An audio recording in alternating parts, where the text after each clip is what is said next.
And welcome into Bet the Edge. It's Friday, August 19th. Thank you, everyone watching live on our NBC Sports YouTube channel. Drew and I are here to break the news. The NFL lines are moving, people. We got to get them. And today we got PointsBet's head trader, Jay Croucher, joining us to talk about those lines and the Offensive Rookie of the Year market, because a guy like George Pickens gained a lot of steam, ladies and gentlemen. But we'll also talk about a couple division AFC matchups. We'll play Would You Rather with the MLB futures because we got to talk some baseball today. And as we always do, Drew and I, Edge of the Days, all that powered by PointsBet. My voice is a little raspy, if you could tell, Drew. I was at a Bad Bunny concert last night in Boston. Best concert of my life. Dude, that was a hot ticket. Yeah, I bought it in February. Oh, so okay. Yeah, I beat the closing value price on the Bad Bunny tickets. I was happy about that, and I got to sit in the old Fenway seats, the wooden seats. Oh, that's great. So a little historical value for my first time at Fenway. So great night last night for me, man. What's going on with you on this beautiful Friday, and what you looking forward to this weekend? Well, nothing like that. That's cool. That's a cool experience, man. No, I got heading down to San Diego this weekend. Going to stay in Mission Beach area. So it's going to be a fun beach weekend for me. Right now, today, doing a lot of betting in the tennis space. We are wrapping up the second of back-to-back Masters. These have been really competitive tournaments, really high-quality tennis, and today's matches look very, very fun. I have bets all over the board, which we can save for the end of the show. But it is we are coming up to the business end of the tennis season here with the U.S. Open right around the corner. So it is all betting tennis, and then just trying to keep up with the rumor mill and the news cycle and the NFL side of things, because there are a lot of key moving parts that are going to influence week one. So it's been a busy week. Yeah, definitely has been. If you guys haven't seen or heard of Drew's breakdown on the Bucks, that was one of my favorite breakdowns. Go to his Twitter at Wellcapper. Listen to that one, Bucks Cowboys week one. But there are some preseason games cover quickly before we get Jay in here. I wanted to talk to you, Drew, because we talked about the overs jokingly last week. They were cashing left and right in preseason. 14 out of 15 games now have an over-under of 38 or more. We're going to see people probably not want to play those overs as much. And there's also 3 spreads of 5 or more. The Bills -6 versus the Broncos, Ravens -5 at Cardinals, Giants -6 versus Bengals. What interests you the most? Ooh, man. So let's talk about the totals for a second. What was fascinating is the preseason week one totals kind of tracked with what was traditionally preseason week one type of numbers, like if you go back through his history. But in reality, the way that a lot of teams deployed their players was more like a preseason week two. You know that they've scoped down preseason from 4 games to 3. And a lot of speculation was, are teams going to chop the 4th, or are they going to chop the 1st in terms of how they're deploying their players? And at least what we now know, having seen all of those overs hit, those lines in those markets should have been made more like their preseason week 2 traditionally. And now that would then lead to, this should be more like preseason week 3 in terms of expected totals. And so I still think, even though we've seen an increase in all of these totals across the board, they still look a little low. You have a lot of teams that are going to be playing their starters for a full half of football. And I think, kind of keeping track of the information cycle is going to be important. There's still a lot of advantage teasers to be had. That is still clearly like the most profitable way to attack the preseason market, in my opinion. If you don't know what I'm talking about, if you can tease a side past 3, past 7, so you're taking your +1.5s, your +2s, your +2.5s out to 8, 8.5.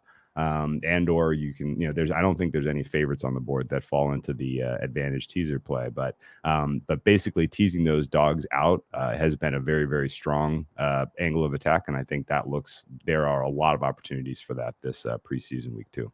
We'll definitely be talking about 2 of those games for my edge of the day, because I got a little thing. It's basically a teaser leg. We call it a money line parlay, though, the old generic term here. But there's a lot of preseason action going on. We're going to talk about Jay Croucher about that here in a second, because he said before the show we hopped on, preseason football is getting more bet than the most bet baseball game of the night. So you guys want football. We definitely got plenty of football for you. But just a reminder, if you don't have the NBC Sports Predictor app powered by PointsBet, go download it now. The contests are free, easy to play. Thousands of dollars on the line for a $0 entry. Major League Baseball, PGA Tour, NASCAR Circuit, Premier League, all that stuff. And Tuesday and Thursdays, we have Battle of the Bets, where you guys can agree or disagree or their experts to collect some cash. If you got your phones on you and you're watching live on YouTube right now, you could scan that QR code and you can get a free entry. Chance to win $2,500, plenty of other money on the line. Let's get Jay Croucher in here, PointsBet's head trader, talk offensive rookie of the year, some week one line movement. As we all know, I am a Steelers fan. I went to camp this year in Latrobe, Pennsylvania. I saw firsthand the man that they call George Pickens bully every little corner the Steelers have. If you don't think George Pickens is going to truck stick your favorite DB this year, you are sadly mistaken. But at plus 1050 odds, I don't think I'm willing to bet that on George Pickens this year. Jay, what do you think about that and the hottest receiver on the Rookie of the Year market right now? Yeah, well, first of all, it's a tough act to follow Bad Bunny, but I'll do my best. I think the Pickens price has gotten a little bit out of control. Like we're offering longer odds on him relative to market than most. And look, I think just with all these receivers, it's spiraling a little bit out of control across the board. I think the Justin Jefferson and Jamar Chase have really biased this market, where now there's the expectation that one of these guys is going to become the next Chase and Jefferson. And look, Pickens, I think he clearly has the talent. He's a true X receiver, but offensive rookie of the year, it's all about statistical production. And when you're trying to project production, it's all about usage and ability. I think Pickens, we can say that he has the ability most likely now, but is he going to get the usage with Deontay Johnson, with Chase Claypool, with Mitch Trubisky throwing him the ball behind maybe the worst offensive line in the sport? Yeah. So look, if I was looking at the market and I had to make a bet, I'd be steering clear of the receivers, and I'd be looking at someone like Breece Hall, who I think is, going to get the most running back usage of any of the running backs. He was the first running back taken. The Jets traded up to 36 to take him. And I'd be interested for your thoughts in this, but I think that with football, I think fantasy rankings are actually kind of instructive in a market like this, because there are so many participants in the fantasy market that it's relatively efficient. And Breece Hall's going like 60 picks higher than any other rookie in fantasy. And I think that lends itself to a market that is all about statistical production. So that's just one thing as well that I'd consider. I've never really heard anyone weave that into a handicap for an award, but I could not agree with you more strongly. And this has been a fun market to try to figure out. As you could see on that plot that was just up, Pickens used to be like 50-1 and now he's 10-1. So if you're running to the book and you can't wait to bet 10-1, like just, take a deep breath. There's a lot. We haven't played a game yet. No one's given Pickens. They haven't started inscribing the trophy yet. Like a lot of games to play. But it's been a fun market to handicap, mostly because we have a false favorite, and when you have a false favorite that's eating up a lot of margin, like it's fun to take some shots into that market. But using fantasy rankings makes all the sense in the world to me. Let's pivot a little bit here and talk about some game one action, because I'm curious if you're starting to see any of these markets firm up. It's been a slow summer. These numbers have been hanging up for a while. There hasn't been many bites, but all of a sudden you're starting to see a couple of things pull here. And one of the this is narrative town, and I'm not really a narrative town guy, but there's going to be a lot of action on these divisional dogs week one, because that is a pretty traditional, handicapping angle that tends to have worked in the past. And there are a bunch of these that look like potential value. You have the Falcons hosting the Saints. They are, catching outside of a field goal here. Have you noticed people coming to the window starting to put a little bit of action on the Falcons?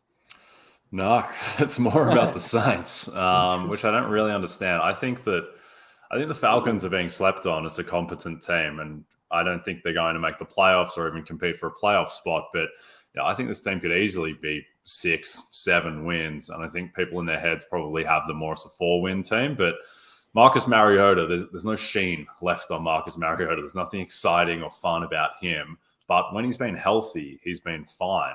And I think that if Ridder comes in at some point, I think Ridder is probably the most pro-ready of the early quarterbacks, relatively early, comparing him to Kenny Pickett, who takes 17 seconds to throw the ball, and Malik Willis, who takes 35 seconds to throw the ball. I think that Ridder, can come in and be potentially serviceable. So he's probably not going to play week one, But I think the Falcons have got really good cornerbacks. They've got Kyle Pitts, Drake London. They've got weapons. Mariota's okay. And this Saints team, who I think that everyone is kind of anointing as the team that will rise up if this Buck stuff continues to get really weird. They got a lot of question marks too. Jameis Winston went from gunslinger who throws 25 picks a season to game manager last year. Like, what's he going to be?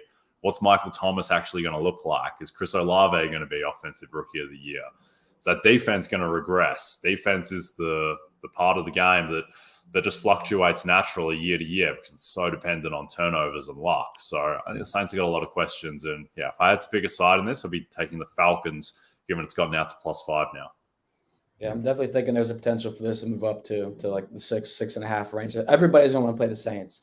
Everyone look at the Falcons and see the overall season of what the Falcons could be and want to fade them week 1. But if you guys are betting favorites in division games week 1, you're not going to make money. Division dogs, 28-9-1 ATS since 2015 in week 1 matchups. All right, so Falcons +5 is a very ugly bet, but it probably will be the right side. Taking the Patriots +2.5 at the Dolphins. Now, if we're taking a division dog, I feel a little more confident taking Mac Jones and Belichick opposed to the Falcons here. But Patriots honestly don't have that great success in Miami. So what are you seeing from PointsBet's action with people betting Miami and New England? Because, of course, Tyreek Hill and Tua seem like, they're going to be the greatest combination of all time. Yeah, line's been moving towards the Dolphins. A lot of Dolphins love. Right now it's 2.5, but backed Dolphins -15, -115. So it may inch up to 3. If I don't think it will, I don't think it should. But the Dolphins, I mean, they're a really interesting team. To me, the 2 most interesting players in the NFL this year in terms of variance are Trey Lance and Tua. And Tua, who hasn't been good so far in his career, but there is context that, suggests that he should be given a little bit of a mulligan for his first 2 seasons because the offensive line was just untenable. Now it's tenable, and now he has weapons. He has Tyreek Hill. He has Jalen Waddle. He has Mike McDaniel, who might be a prodigy. He might not be, but he could be. So I think this team has a lot of upside. There's a lot of talent on that defense as well. Meanwhile, the Patriots are just they're kind of the blah team. I don't think anyone's excited about the Patriots. The weird stuff for the offensive coordinator situation. Wouldn't really want too much of that. So, yeah, it's a weird game. I mean, where have you got it at the moment, Drew? I think the price is fair on the side, but I like the total here. You're right about Tua. This is put up or pack it up this season for him, and I would even add mulligan for the hip injury. That was a serious injury, and he's now 2 years removed from that. A lot of people in the medical community think like that is the time you need to realistically recover from that.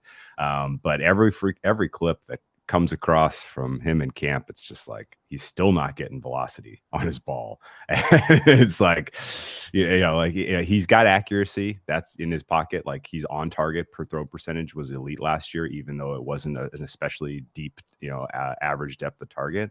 But I think this total is a hair low because the Patriots have a really suspect secondary.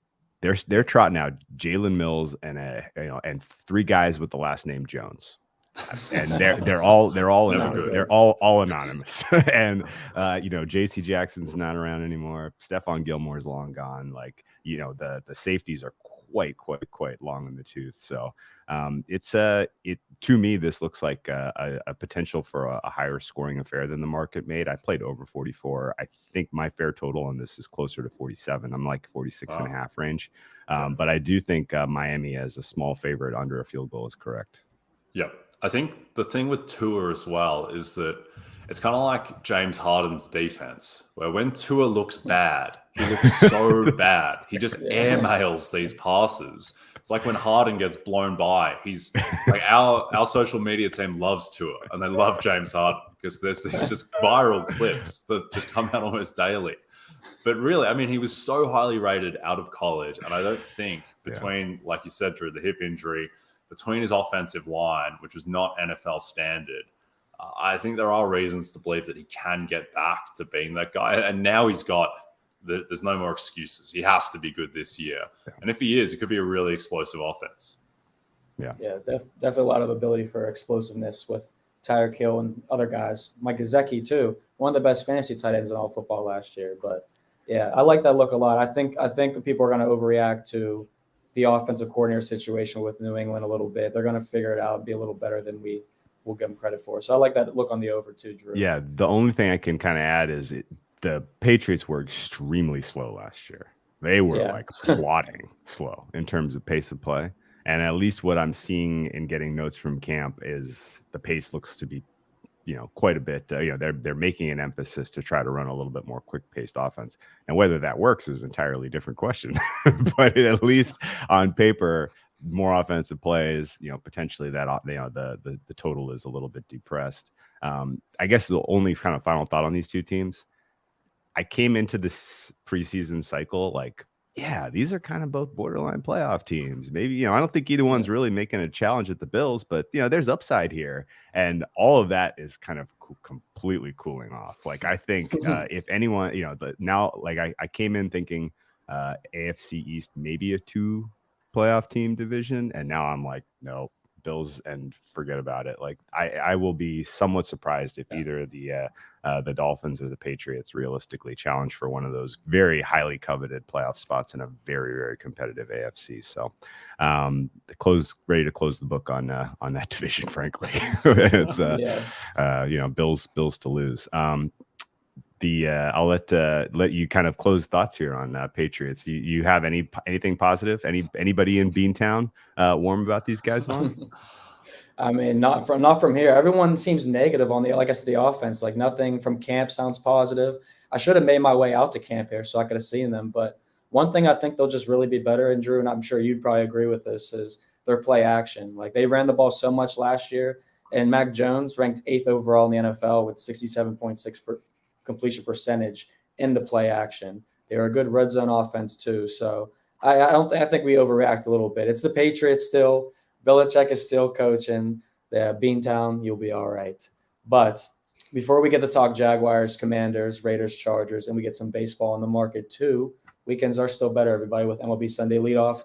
Coverage presented by Uber Eats. Catch the White Sox, one of the hottest teams in all of baseball, except yesterday. Take on the Guardians in Cleveland this Sunday, 11:30 a.m. Eastern, live on NBC and Peacock. Learn more, go to peacocktv.com/MLB. A chance to win $25K on the game by downloading that NBC Sports Predictor app, powered by PointsBet. Sunday free Grand Slam contest.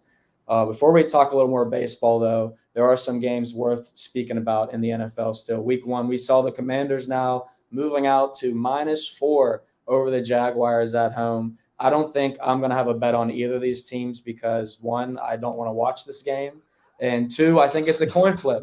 But if you're asking me to take a side, I'd probably be taking the Jaguars with everything they're saying about Antonio Gibson and how bad he looks with that offense. So what are your thoughts, Jay, and what are you guys getting action-wise? Yeah, I mean, these are two interesting teams, I guess. Interesting without really being that watchable or visually interesting, I guess. But don't talk about Drew's Jaguars like that. Don't talk about them like that. The Jags division price is caving across the board, and I think that's certainly some coolness about Tennessee, but then also some optimism about the Jags and their upside. And if you are looking for upside teams, certainly the Jags have more upside than the Commanders, just because Trevor Lawrence has a much higher tail than Carson Wentz does in terms of what he could do this season. And though Drew likes him as the next Joe Burrow, and the Jags is potentially the next Bengals at the price, not saying it's more than 50-50 outcome or anything. But I think with Washington, what I would look at there is that I think most people are focusing on, Carson Wentz. What is he going to look like? To me, Carson Wentz is just going to come out and be a 6.5 out of 10 quarterback. He's not that bad and he's not that good. The question with them is their defense, which was 2 years ago a top 5 unit in the NFL and carried Alex Smith to the playoffs. And then last year was a complete car crash. And if that defense is back, and I don't think Chase Young is going to be playing week 1, but they can get back to a top 10 level, then they become a competent, 500 level team. If it's not, then they're in big trouble. But I think they're really just the kind of the vehicle to see what the Jags look like in week 1, because they're the much more interesting team and the team that could actually be in the playoff mix this year. Whereas I don't think Washington will be in that mix unless they're filling out the numbers as like an 8-9, maybe 9-8 type team. Yeah, we got to clip that Jay saying Carson Wentz is not that bad and send it back in time to Jay of January 2022. Yeah. Against the Jags. Yeah. Yeah, Carson Wentz against the Jags. What could go wrong? No, the Jags division price, in my opinion, is some enthusiasm about Jacksonville, surely. Competently run franchise now. Doug Peterson is getting rave reviews in terms of just how he is managing camp so far and treating everyone like an adult. Why that would, like the fact that is somehow a positive is still mind blowing. But, treating adults like adults gives you credibility, I guess. But there's reasons to doubt the Tennessee Titans and there's reasons to doubt the Colts. Doesn't look like Darius Leonard's going to be coming back anytime soon. He's a hugely, integral part of that defense. And if you really kind of do a deep study on this Colts offense, it's a 3-man show. Beyond Pittman, beyond Jonathan Taylor, it gets real thin real quick. And, even if you are bullish about Matt Ryan having a late career, popping him, it's still, there's not a lot to work with beyond the key guys. So it's, there's reasons to be skeptical about the rest of the AFC South. And, but this game in particular, I don't think 3.5 makes it to week 1. This looks like it's going to close 3. If I'm just kind of evaluating the market right now, I see a couple of leading indicators that says this is coming down. And, it may be, Washington not going to have Chase Young. We don't really have a timetable for his return, which is pretty crazy considering how important a player he was 2 seasons ago to that defense's overall revival. And then the rest of the Washington Commanders defense is pretty questionable. So this does look like a coin flip to me. I agree with Vaughn's just a general, kickoff there. And I think 3.5 is playable from I'm going to capture value and a key number in a game that's probably 50-50 or close. So that's my general feel for that market. Moving to another one that's right around the key number, Raiders and Chargers, another potential divisional dog outside of a field goal. And, there's Raiders are playing hard in the preseason. They're putting their guys out there. They're not treating this like, a glorified practice. They are playing some of their key players meaningful minutes here. They may be sharp and ready for a week 1 kickoff against the Chargers team that, they split with them last year. And, the week 18 game was memorable for a lot of reasons, but that was a very competitive contest. And presumably this Raiders team is coming in a little bit stronger, Chargers as well. What is your general read on this market? And does 3.5 make it to opening kickoff, Jay? No, I don't think it will. I think it'll go higher. I think it'll go 4. And I think the reason is that, look, this has all the makings of a game where 90% of the public is lined up on the Chargers, and then the Raiders lose by a field goal and cover or win. Because when you see mismatches in handle, it's always because there's an explosive offense that people are terrified of. That's why 95% of the public was on the Chiefs in the Super Bowl -3 against the Bucs, because people just close their eyes and they're terrified of Patrick Mahomes throwing the ball deep to Tyreek Hill. And I think there'll be similar stuff at work with the Chargers all year. They're a very popular team. And you can see why, because they're the ultimate on-paper team, where now it doesn't really look like they have weaknesses outside of the linebackers and maybe the interior defensive players. And if you want to have weaknesses, those are the 2 spots to have them, because they're just less valuable than the areas that the Chargers have fortified, like their offensive line, like their edge rushers, bringing in Khalil Mack, like their cornerbacks now with J.C. Jackson there. The secondary is loaded.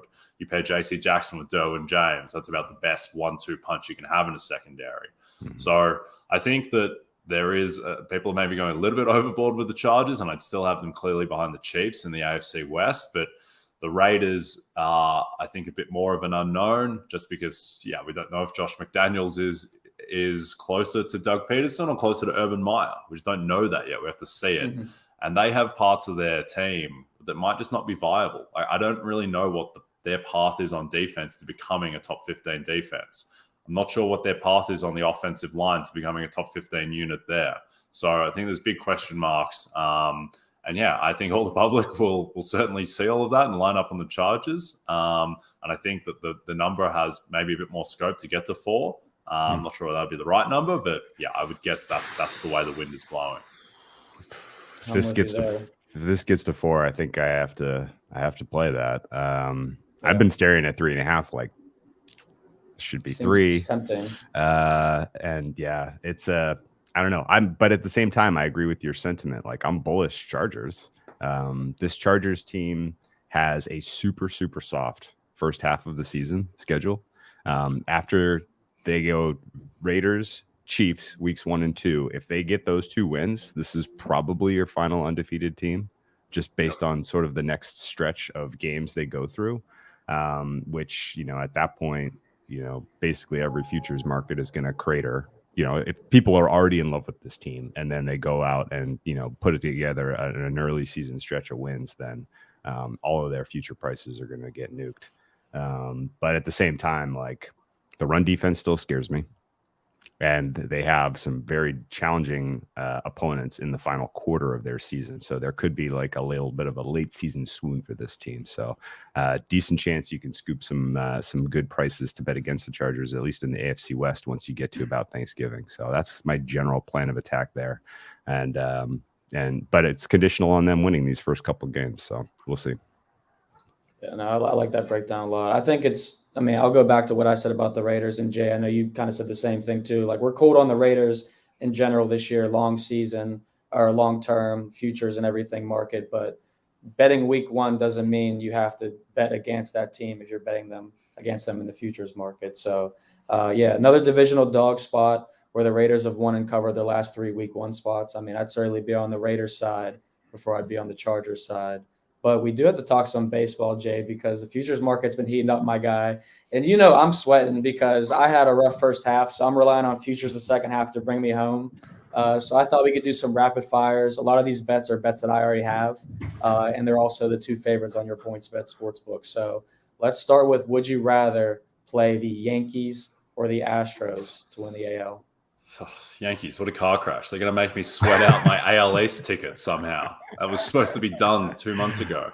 I would be playing the Astros just because they're now in the box seat to get the 1 seed and have home field over the Yankees in the ALCS. If the Yankees even get there, Yankees pitching doesn't look as intimidating as it did. Really questions about everyone outside of Cole and Cortez, I guess. Frankie Montas has been horrific since he came across. And really the offense is hope Aaron Judge hits a home run and then pray for rain. I would be taking the Astros at the prices at the moment. What about you, Drew? I agree with that. Plus, Trey Mancini plays for the Astros now. Yes. So we are very pro Houston. Let's go H-Town. Yes. Let's get a World Series here. I think that was a great breakdown. Yeah, I'm with you there. I really hope that they pull through. They seem like the obvious choice. If you're betting the Yankees, like, I kind of feel like it's a joke, but at the same time, like you said, their offense is just it's terrible. 2 runs is literally peel off the Band-Aid. So in the NL, I got the Dodgers, but I'm not as confident in that one. Dodgers at plus 160 or Mets at plus 225. Drew, I'll start with you. What do you like there? This is sort of a preference of how do you like to bet postseason baseball? Do you like a team that has no holes in their lineup, or do you like a team that has a complete pitching staff in terms of starting pitching? Because the Dodgers have some question marks on pitching. Mets definitely not a lineup that I'm afraid of. For me, Dodgers at plus 160 is still small value, but certainly the pitching staff there is giving me a little bit of a not great feeling. But in general, the Dodgers have figured out ways to put together pretty amazing, success in the playoffs, and this NL looks soft enough that that's a bettable price in my opinion. What do you think, Jay? Yeah, if Jacob deGrom had won last night, and it wasn't his fault they lost, but it's just kind of this weird thing in the universe where the Mets still are not able to give Jacob deGrom any run support. It's been half a decade of this now. And had they won last night, they would have pushed the division lead to 5.5. Plus, they would have effectively had the tie break. So it's basically 6 because there's no game on 63 anymore to break a tie. At that point, the division is almost over. But because it's not, and because they're still in a division race and it's only 3.5 games, and if there's any team that really wants to cough up a division lead late in the season, it is the New York Mets. So I would be taking the Dodgers and not feeling great about it. But if the Mets do surge in the division, I suspect that the market won't respect them enough relative to the Dodgers. And I still think that in the playoffs, you can throw Jacob deGrom and Max Scherzer potentially 5 times in a 7-game series. That is almost the most powerful thing in the whole sport. Yeah.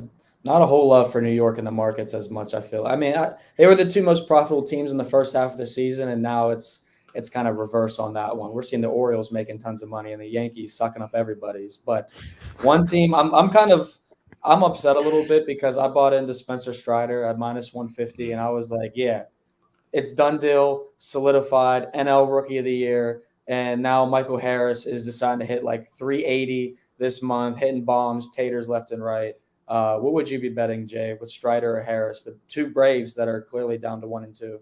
Yeah, so 2 things. One, I would be voting for Strider because I think he provides more value. But I would be betting on Harris because I think that the voter block in baseball is still very conservative. And there is just this sense that Michael Harris plays every day and he's out there every day. And Spencer Strider is not. That's not really how value works because Strider provides 5 days of value in his starts when he's going 6 innings, giving up 1 run and striking out 11. Like that is more valuable than Michael Harris going, 1 for 4 and playing good defense. But look, I think Harris has bridged the gap in terms of value. And I think the voters will, if we stay on the current course, they will go with Harris. And I won't be happy about it. Me neither. Me neither. Yeah. Jay, what do you think, Drew? I'm Team Strider all the way. I've never heard of Michael Harris. He played baseball? Never heard of him. Michael Harris the third, baby. But yeah, no, phenomenal player, definitely great. But I don't know if he's going to be able to keep up this type of production. I mean, he's literally almost hitting 400. I can't add many. Jay's handicap is right, and Harris has the other benefit, which is recency bias. Like he's doing well now, and that taints the the voting block even as much as the conservative nature of a guy who plays every day. Yeah, I'll stick with you here, Drew, because I know we've talked about Dylan Cease plentiful. We were talking off air how we had 18-1, 10-1 bets. He's now down to 2-1, but he had his chance against Verlander last week, and his streak of 14 straight 1 earned run or less games was broken. Of course, the White Sox did win, but it wasn't on Cease's dime. So -165 for Verlander or +200 for Cease. I think you have to take a shot on Cease at those between those 2 prices. This is still neck and neck, and Cease, he could elevate this White Sox team to a playoff spot, which would be absolutely crazy. They are. It is not out of the realm of possibility that they could still steal the Central, which apparently no team wants to win. And I mean, honestly, like if the White Sox win the Central, Cease is they're going to be like, well, I mean, that's why. And so he'll get that bump, and then just beyond that, some of our researchers they need to pay rent in the month of September, and so for that October, November, we want Cease to get this home. Yeah. I would say for my own personal health and safety, next time I'm in Stamford, Connecticut, where one of our researchers, the great Johnny Venezia, resides, I better go with Dylan Cease. But I do believe in it. I do believe that Cease is definitely the better pick at the value. I think the thing you have to remember with pitchers is that it can go south real quick. All Verlander needs to do is get 2 men on base and give up a home run, and then all of a sudden Cease has a much better ERA than he does. And this is an ERA award. Verlander has a bit more narrative just because he's Justin Verlander and he's 57 years old and he's doing this after 2 injuries and all of that. But if Cease has a lower ERA, he's going to lap Verlander in strikeouts, and he could have the narrative of pushing the White Sox into the playoffs too. I think this is neck and neck. I think Verlander is rightfully the favorite right now, but at the prices and with how quickly this can change, Cease would be the bet. Yeah, and just remind everybody too, the White Sox have one of the easiest schedules in the second half of the season. So Cease is going to definitely feast up. He's taking on the Guardians Sunday and that Peacock game, so that's going to be definitely worth watching. But I think he still has a fighter's chance, as Drew would say, a puncher's chance to take this one. Verlander's just got the wins on him and the innings pitched in the age, but that's all he's got on him. But before I let you go, Jay, I do want to ask you one random question I didn't tell you we were going to talk about today. Give me your one fantasy football guy this year that you have to have, whatever round it is. Who is it? One fantasy football player that I've got to have. Well, I mean, going back to the offensive rookie of the year thing, taking deep shots, and you're looking at guys who have upside to be the number one guy. Like Romeo Doubs, there is a chance that he could be the number one guy for Aaron Rodgers. And no other rookie receiver has that pathway to be the number one guy for an elite quarterback, unless you really talk yourself into Sky Moore. And I think Juju is going to be the guy there. Yeah. So I would look at Romeo Doubs. He's going very late in fantasy. He's around like pick 150 or something. I think he should be higher than that. And then the other guy, I'll give you two, Vaughn. No, you only asked for one. But in terms of running backs, all I'm thinking about is who has the pathway to be this year's Jonathan Taylor? Who has the ability to be the alpha and omega of their offense? And if he's healthy, Saquon Barkley can be that guy because he has the ability. Seems like he is healthy. His previous injuries are unrelated. Daniel Jones, there's a lot of Carson Wentz about him where Dable's not going to trust him at some point. And so I think that Barkley, if he is healthy, he's a guy who, he's 50-1 to win the rushing title, which is pretty big for a guy who is a generational talent. He's still 25, 26 years old. So Saquon Barkley is another guy I'd look at. I love that. I'm a big running backs guy. I grabbed 3 running backs in the first 4 rounds. That's my consensus every single year. So Saquon Barkley has been my second or third round running back I've been taking. So I do love that one. If he gets hurt this year, though, Jay, he's not Christian McCaffrey. I don't want to hear about it ever again. Nice. But that's just my opinion on him. But hey, whatever, man. Best of luck to everybody that is playing fantasy. It grabs Romeo Doubs and Saquon Barkley. I'll be on those guys too, Jay. But we appreciate it always. Make sure you guys follow Jay on Twitter at Croucher JD. He's with us every week on Bet the Edge, giving us insight into the betting space and where people are putting their money and where we should be fading them. So, Jay, we appreciate you, man. Have a great weekend. Listen to some Bad Bunny. Yeah, thanks, fellas. Have a good weekend. No problem. And on Monday, Sloane Stephens cashed plus 133. That paid for my lemonade tequilas last night that were $17 at Fenway. Lemonade tequila, all right. Yeah, but it was $17 at Fenway. That was the main thing I was talking about. But you did help me out with Stephens. So give me one more today because I see you got plus money again. Let's go. I forgot about that one. That one was a rocking chair winner. I think she embarrassed poor Alize Cornet. No, I teased off the top. I got a ton of action today going on in Cincinnati. Most of my action is on the WTA side. We have 4 quarterfinals, and they are all coin flips. I think every dog is live. Keys is off right now against Rabikina. I like over 22.5 games there plus money. I think the Kvitova Tomljanovic match is going to go 3. I think that over is bettable. Sabalenka versus Zhang is nasty matchup for Sabalenka. Zhang has been very, very resilient.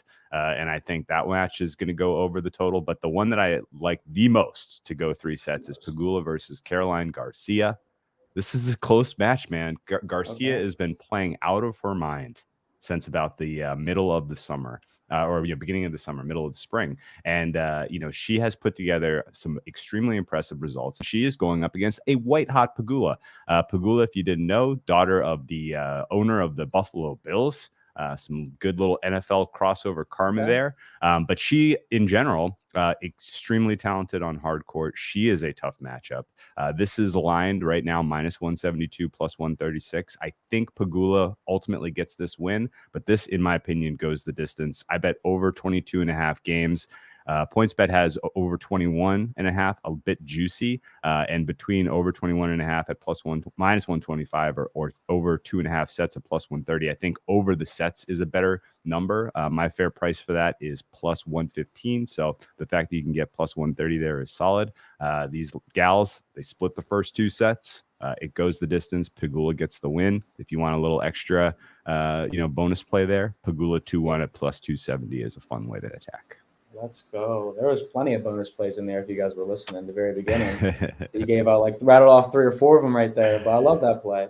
I mean, you get to watch two people go the distance, be a competitive match too. It's not going to be one-sided in your opinion. So I'm all for that, man. I love that plus money value, but I thought I'd bring a plus money value too. I do like the Dodgers tonight, not going to lie, -1.5 against Jesus Luzardo, but that won't be the edge of the day because we're going to have a two-piecer here. Moneyline parlay on the Bills and the Ravens on Saturday and Sunday. So this is weekend action for you guys. If you guys want to throw the Dodgers in there, go ahead and do that. But these are actually the two hottest teams in preseason football. We've been talking about that for weeks now. Ravens, 21-game winning streak in the preseason. Bills are on a 9-game winning streak in the preseason. Kyler Murray and Lamar Jackson will not play in the Ravens game. Now, one key note worth knowing is Baltimore will make its longest trip in a preseason game in team history, going to Arizona. But this was a scheduled game that Harbaugh, he wants these type of games. If you look at their last 3 road games in the preseason, they've won by scores of 20-3, 37-3, and 20-7. All right. The Ravens do not take their road games lightly in the preseason. Matter of fact, they don't take any game lightly. So while they cover spreads, we know they're about 19-2-1 or 19-3, depending on what lines you get. I do like them to win outright. I would play them on the spread at a smaller play, but I also like the Bills to win too. So I figured why not throw these teams together for plus 104 money at PointsBet. Buffalo hasn't lost a preseason since 2018. Baltimore since 2015. Russell Wilson is not playing, but Josh Allen is. Drew, you talked earlier about guys playing in the preseason, having a little bit of information, know who's going to go and who's not. Well, when Josh Allen and the starters get quoted as saying, we're going to play a healthy amount, I like that against a Broncos team that's not going to play Russell Wilson. They're going to play instead Josh Johnson, who had 2 touchdowns last week against the Cowboys. He more than likely will not repeat that, and neither will Brett Rypien. So, yes, give me the 2 favorites in the 2 perennial preseason teams in the NFL to win outright. Yeah, I'm excited to see what that first half number opens. Have you seen some of the first half lines? They're hysterical. Like New England today is -5.5 for the full game, -6.5 in the first half. So excited to see what that Buffalo first half number looks like. I'm not sure they can make it high enough because the Buffalo Bills starting offense is going to go get some reps, and I think they match up pretty well against the second unit Denver defense. So fascinated to see how that market shapes. Yeah, we won't get the real first half play that we all need on the Bills, which is that first half team total over that they consistently cash. This team is always hitting 14 or more points in the first half. Look it up. It's one of the best stats and trends to follow. So if you get a Bills 13.5, 14.5 this year, those type of lines, I think it's going to be worth playing. But you're getting plus money plays all weekends from Drew and I. What more do you guys want? All right.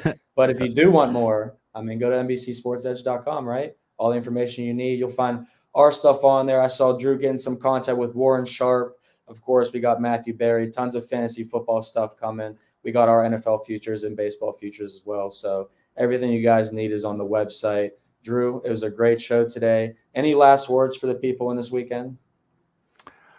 Best of luck. Enjoy the end of summer. We are 1 week away from college football week 0. We got college football kickoff next week in Dublin, Ireland on Saturday. Ooh. So, I mean, cherish these final moments with your friends and family before you're going to be planted on the couch watching and betting football. The grind is here. And tomorrow I'll see NBC Zone Eric Froton, our college football analyst. We're going to be hanging out in the Beantown. Oh, nice. So we're going to be putting together our college football week 0 bets and kind of see what we got going on. So you got to get me the inside. Yeah, let's get the inside scoop on UMass football. Yeah. Yeah. On Monday's show, we're going to have some good college football content. So make sure you guys tune in for that. But we appreciate everyone that watched today live on our NBC Sports YouTube channel. We appreciate everyone that listens in the podcast form. Make sure you guys subscribe, rate, and make sure you like it as well. Good luck with your plays, and make sure you come back on Monday when you got that plus money in your pocket. Drew and Vaughn, we are out.